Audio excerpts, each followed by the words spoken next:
Hi friends, আজকে আমি একটা ডিফারেন্ট টপিক নিয়ে আলোচনা করব।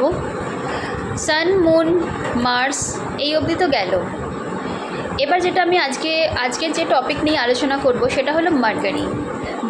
মার্কারি প্রথমে জানতে হবে মার্কারিটা কী। সেটা হলো মার্কারি আমাদের রিপ্রেজেন্ট করে আমাদের বুদ্ধিকে, আমাদের বিজনেস ফাইন্যান্সের ওপরও এর যথেষ্ট ভূমিকা আছে।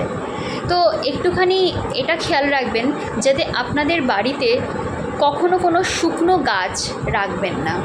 যদি দেখেন আপনার বাড়িতে গাছ শুকিয়ে যাচ্ছে, সে ইনডোর হোক কিংবা আপনাদের চৌহদ্দির মধ্যে আউটডোরেও কোনো গাছ শুকিয়ে যাচ্ছে, সেটাকে দয়া করে রিমুভ করে দেবেন।